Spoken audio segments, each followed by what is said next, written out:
the long-awaited moment for Uhuru Kenyatta supporters.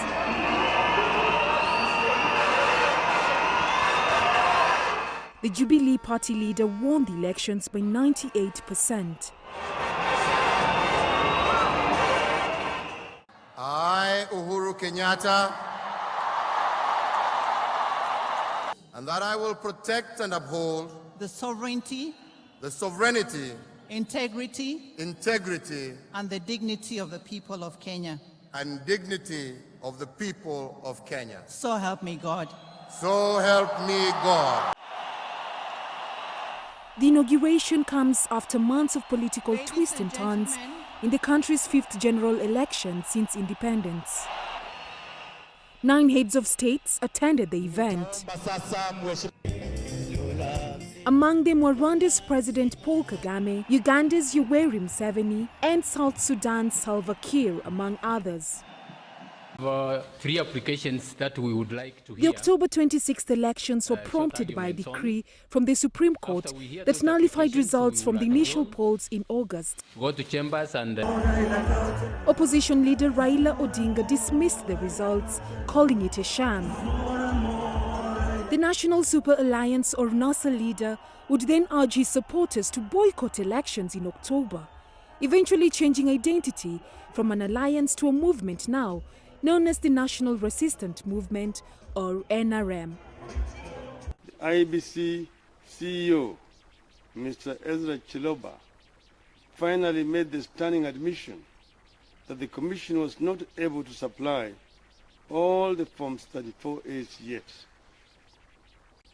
This means that both the provisional and final results announced last week are null and void, and that Uhuru Kenyatta was not lawfully declared the winner. Uhuru Kenyatta and Raila Odinga have been political rivals since 2013. I too listened carefully to my competitors, and in the spirit of inclusivity, I will endeavor to incorporate some of their ideas.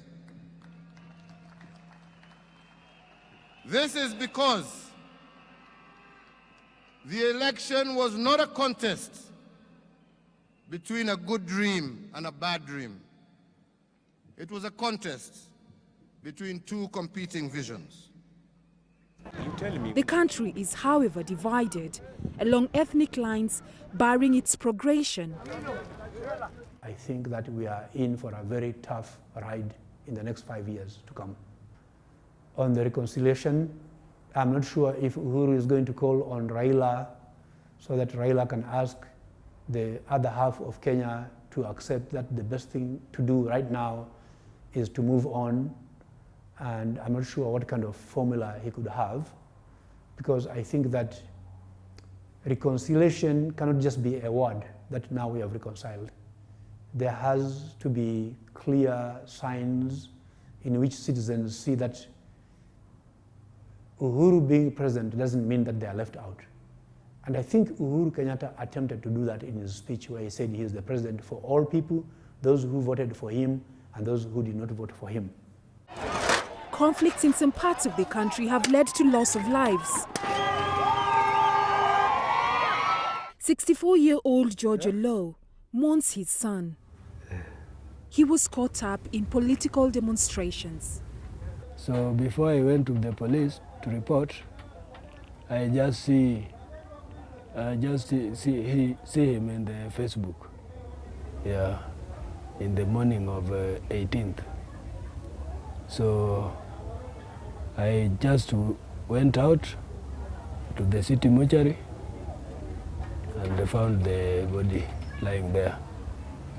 Speaking at Kasarani Stadium in Kenya's capital, Nairobi, President Uhuru Kenyatta promised to revive the economy, facilitate affordable housing for all Kenyans, and create a universal healthcare coverage for all households. Residents are also hopeful that concerns over unemployment will be addressed during his second term in office. Us as the youths, we need as in the president to do something about us, because as in you can understand that there's a lot of unemployment with the youth, And we need just things, just as in what he promised 2013, let him deliver. In the midst of the political uncertainty, these Kenyans are looking up to their leader for a better tomorrow.